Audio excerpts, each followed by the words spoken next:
अस्सलाम वालेकुम दोस्तों, मैं हूं असलम आलम और आप देख रहे हैं गल्फ एक्सपर्ट। दोस्तों, आज की वीडियो में कतर के बारे में कुछ न्यू और फ्रेश अपडेट देने वाला हूं, तो इस वीडियो को लास्ट तक ज़रूर देखें ताकि आपको पूरी जानकारी मिल सके।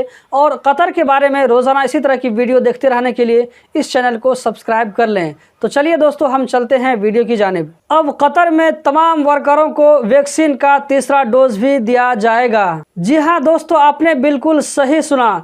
डॉक्टर सोहा अल बयात, जो कि वैक्सीनेशन डिपार्टमेंट के हेड हैं, उन्होंने कहा है कि कतर में तमाम लोगों को वैक्सीन के तीसरे डोज लगाने के लिए टारगेट बनाया गया है। स्टार्टिंग उन लोगों से की जा रही है जिनकी उम्र 65 साल से ज़्यादा है, या इसी तरह वो लोग जो किसी क्रोनिक बीमारी से जूझ रहे हैं, जिनका इम्यूनिटी सिस्टम कमज़ोर हो गया है। इसी तरह उन लोगों को भी जो रोज़ाना कोरोना पेशेंट से सामना करते हैं और उन्हें सर्विस देते हैं, जैसे डॉक्टर और नर्स वगैरह। आगे उन्होंने कहा है कि तीसरा डोज लेने से कोई खतरा नहीं है, ये बिल्कुल सिक्योर है। तीसरा डोज लेने का इफेक्ट पहला और दूसरा डोज लेने ही की तरह होता है। याद रहे कि कतर में 24 अगस्त को तीसरा डोज लेने की मंजूरी दे दी गई थी। तीसरा डोज दूसरा डोज लेने के 8 महीना के बाद दिया जाता है, क्योंकि 8 महीना के बाद वैक्सीन का असर थोड़ा थोड़ा कम होने लगता है। दोस्तों, कतर में हर साल 1 जून से लेकर के 15 सितंबर तक सुबह 10 बजे से लेकर के असर का टाइम 3:30 बजे तक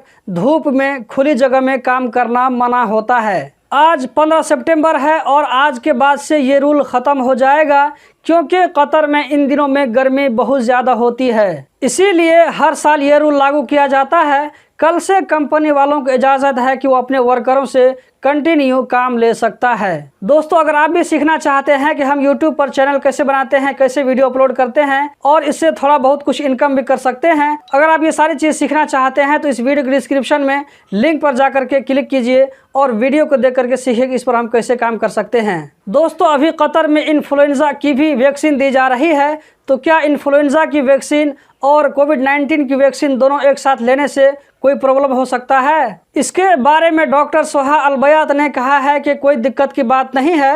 एक वैक्सीन दूसरे वैक्सीन पर कुछ भी इफेक्ट नहीं डालती है। यहाँ तक कि एक ही अपॉइंटमेंट में इन्फ्लुएंजा और कोरोना वैक्सीन दोनों वैक्सीन एक साथ ले सकते हैं, कोई प्रॉब्लम नहीं होगा। ये बिल्कुल सिक्योर है। दोस्तों, अगर आप ये वीडियो सऊदी अरब से देख रहे हैं तो होशियार हो जाएं, क्योंकि सऊदी मिनिस्ट्री ऑफ इंटीरियर की तरफ से कहा गया है कि बिना इजाज़त के उम्रा करने पर 10,000 रियाल का फ़ाइन आ सकता है। इसी तरह मस्जिदुल हराम में बिला इजाज़त के नमाज के लिए घुसने की कोशिश करने पर भी 1,000 रियाल का फ़ाइन आ सकता है। सऊदी अरब में आप हर 15 दिन के बाद उम्रा के लिए परमिट ले सकते हैं। बिना परमिट के उम्रा करने पर 10,000 रियाल तक फ़ाइन आ सकता है। इसी तरह मस्जिद नबवी में भी रोज़ा शरीफ पर बिना इजाज़त के हाज़िरी नहीं दे सकते हैं। हर महीने इसके लिए आप परमिट बना सकते हैं। Ministry of public health Qatar की जानिब से कहा गया है कि कतर में 14 सितंबर को पिछले 24 घंटों में 122 कोरोना के नए केस रिकॉर्ड हुए, 73 लोकल जबकि 49 बाहर से आने वालों में। इसी तरह पिछले 24 घंटों में